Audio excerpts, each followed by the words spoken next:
Muy buen día con cada uno de ustedes. Realmente es una alegría realizar este siguiente video después de algún tiempito y bueno, espero que pueda el tema ser de interés y de utilidad para cada uno de ustedes, sobre todo para los que hacen investigación o los que hacen investigaciones cuantitativas y bueno, desean conocer o saber un poco más sobre el positivismo, que tantas veces hemos escuchado y hemos eh, quizás hasta mencionado la palabra, pero no entendemos mucho de qué se trata.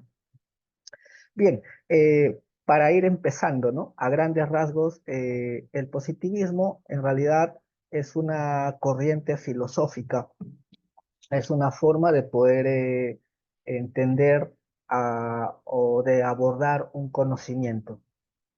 Es decir, es el interés del hombre, ha sido el interés del hombre de querer validar un tipo de conocimiento. Es decir, este tipo de conocimiento es válido y tiene que hacerse, para llegar a un conocimiento válido, hay que hacerlo de esta manera.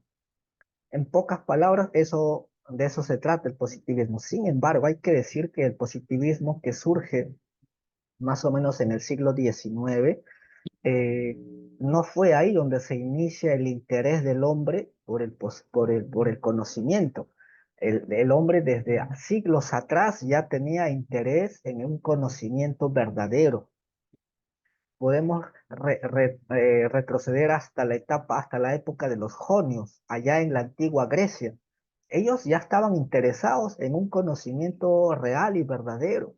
Ya no querían aceptar los cuentos, los mitos de aquellos tiempos, ¿no? La mitología, los poemas, las canciones de esas épocas que eran forma eh, re- de, de ir traspasando el conocimiento de una generación a otra.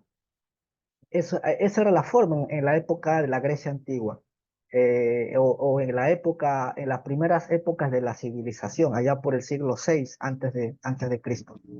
Los jonios dijeron queremos algo real, algo concreto, y comenzaron a hacer hipótesis, teorías sobre lo que podían ver y sentir, el aire, el agua, la tierra, etcétera, el origen de las cosas. Luego aparece Platón con el mundo de las ideas y ya discrimina dos tipos de conocimiento, ¿no? Un conocimiento doxa y un conocimiento episteme.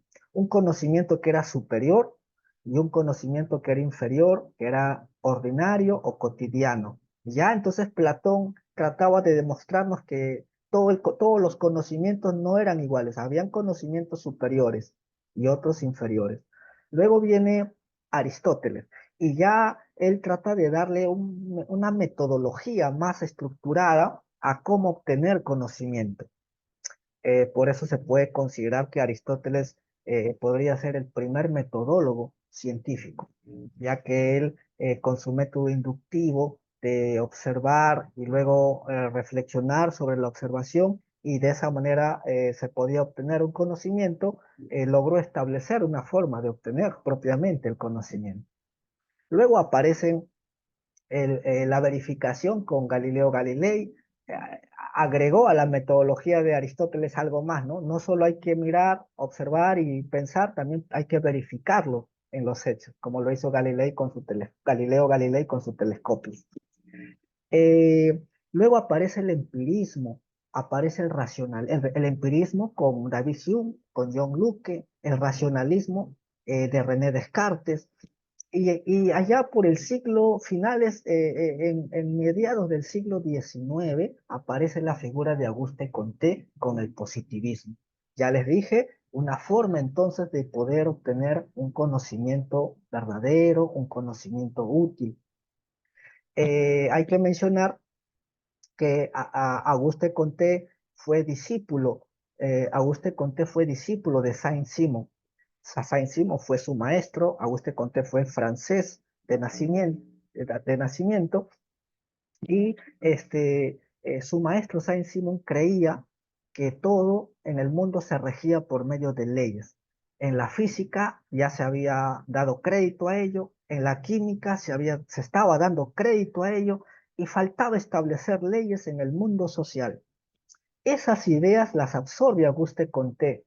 Entonces Auguste Comte escribe este famoso libro, ¿no? Curso de filosofía positiva, o también discurso sobre el espíritu positivo. ¿Por qué esta palabra positiva? Bueno, esa palabra positiva porque tiene que ver con el progreso del hombre.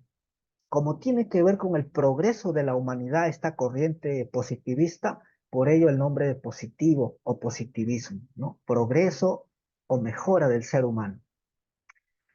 Auguste Comte va desarrollando esta idea y decide escribir sus ideas y publicar su libro, ¿no? Discurso de filosofía positiva. Hay que hacer aquí un pequeño paréntesis también para hablar sobre el mismo Auguste Comte. Siempre yo he dicho, ¿no? Para entender las teorías, o siempre he pensado que para entender a veces teorías, a veces un poco difíciles, o corrientes filosóficas, es bueno también dar un repaso a la biografía de los pioneros, de los pensadores. Miren, si ustedes buscan información, y justamente acá en este libro se los recomiendo, de Robert Chris, Los científicos y el mundo. En este libro hay un capítulo exclusivo sobre la vida de Auguste Comte. Fascinante. En este libro se menciona que Auguste Comte fue un tipo egocéntrico, un tipo con algunos problemas psicológicos, tuvo dos intentos de suicidio, fue internado en hospitales psiquiátricos, se casó algún momento y trató de una manera hostil y áspera a su mujer. Finalmente fue incluso rechazado en alguna universidad cuando él quiso postular como docente porque ya tenía algunos problemas mentales en los años donde ya había hecho su trabajo cumbre, ¿no? Corriendo discurso de filosofía positiva. Tuvo una vida difícil, era bajo de estatura, no me refiero a su talla, no, tuvo una vida difícil respecto a los rechazos. Quiso hacer muchas cosas, pero como que la gente no creía en él. Él no recibió en vida el reconocimiento que hubiera querido, siendo él tan egocéntrico que hasta creó su propio calendario. Él no usaba el calendario de nosotros, ¿no? Enero, febrero, marzo, abril, mayo, junio. No, él tenía su propio calendario, su propia numeración de días.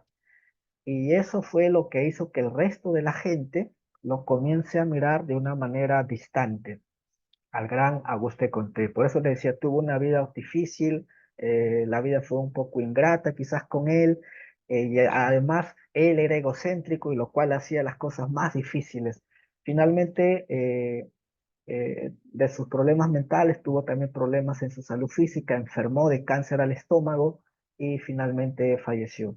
Tuvo seguidores, hay que decirlo, tuvo seguidores con el positivismo, con su pensamiento positivista, entre ellos el famoso John Stuart Mill, fue su seguidor entre varios. Otros también planteó la existencia de iglesias positivistas, ¿no?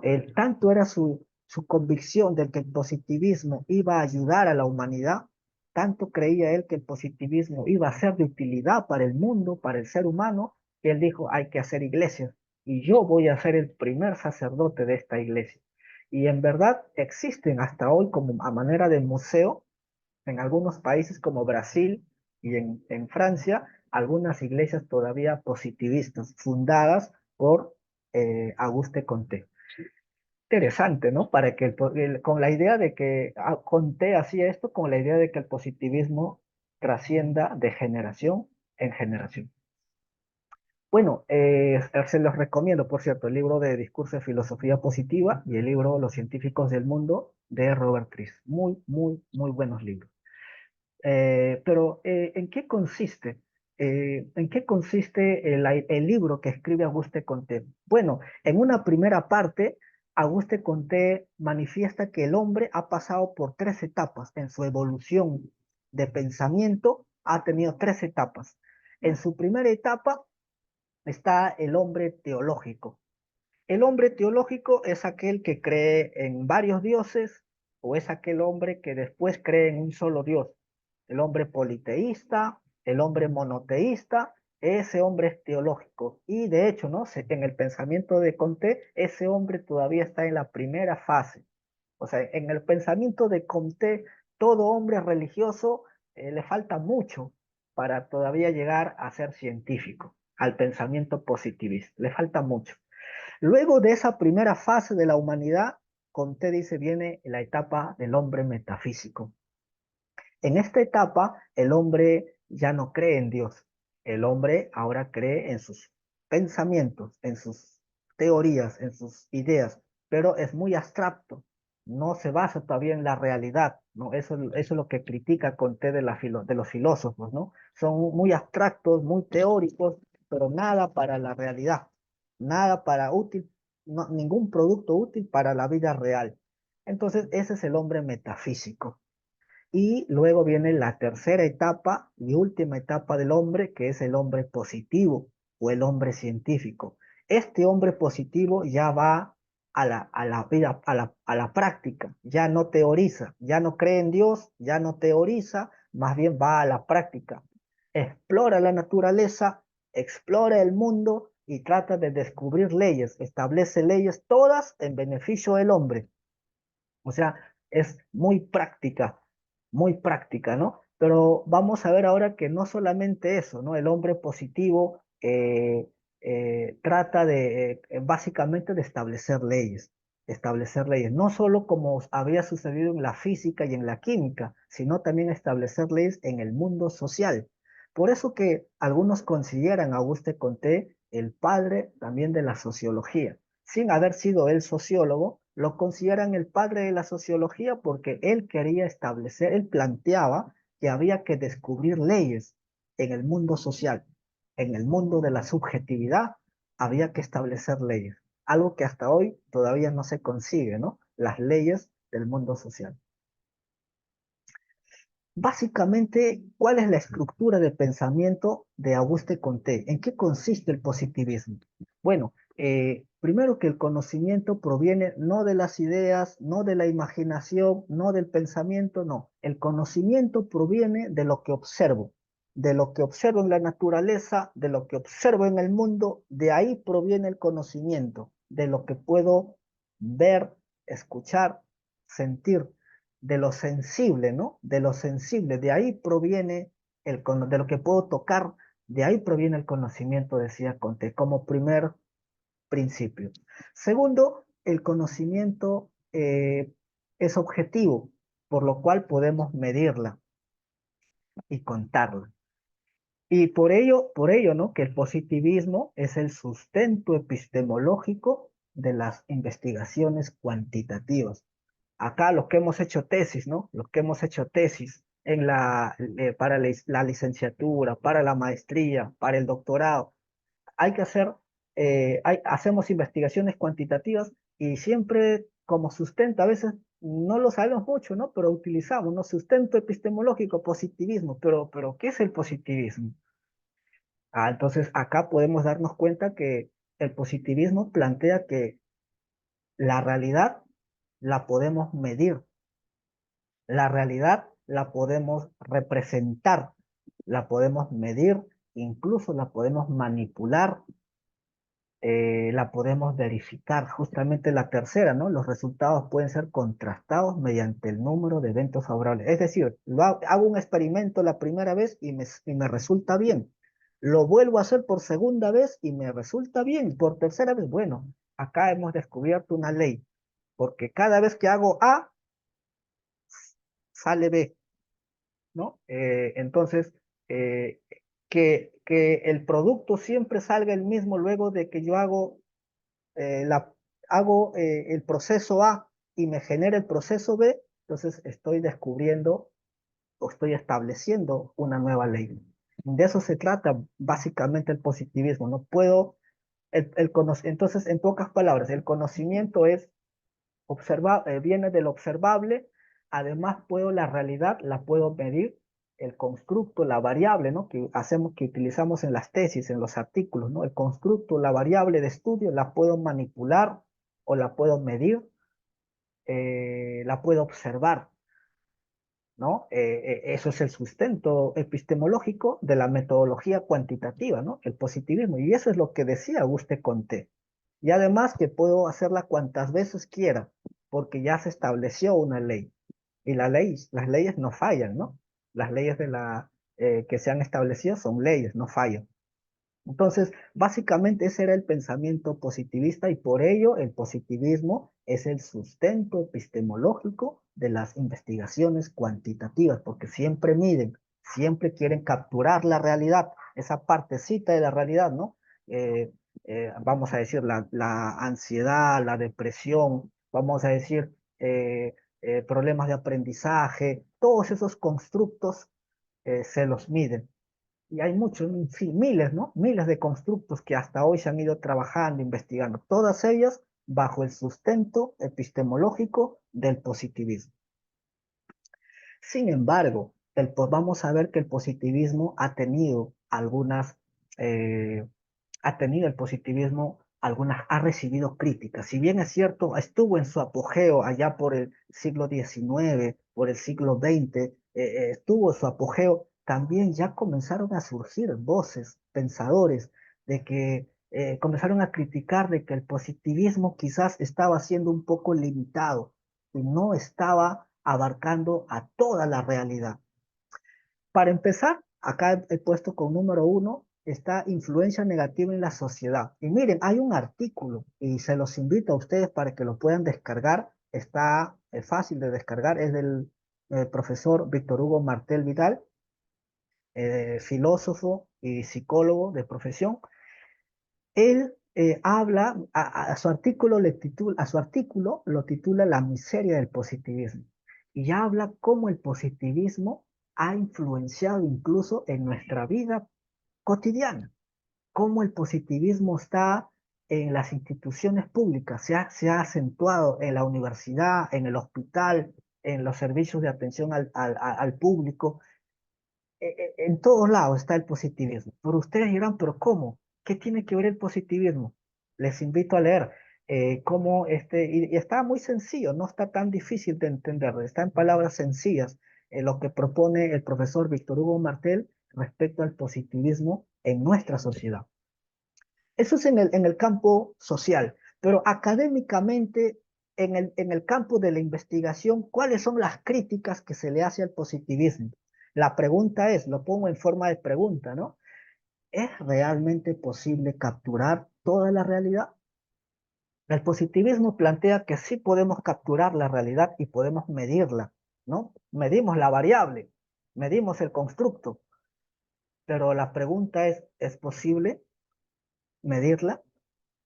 Eh, acá viene a mi mente Ludwig Wittgenstein, ¿no? Con el Tractatus, o investigaciones filosóficas. Él habla, con él vamos a entender esto muy interesantemente. Luego viene la tercera pregunta. Eh, ¿La realidad solamente es sensible? ¿No será que existen en la realidad también cosas que son no sensibles? Y aquí viene a mi mente Edmund Husserl con fenomenología. O sea, Edmund Husserl no rechaza el positivismo. Edmund Husserl lo que hace es ampliar el concepto que estableció el positivismo, porque el positivismo decía solamente lo que podemos ver, solamente lo que podemos tocar, lo que podemos escuchar, de ahí proviene el conocimiento. Todo lo que no es sensible no puede generar conocimiento.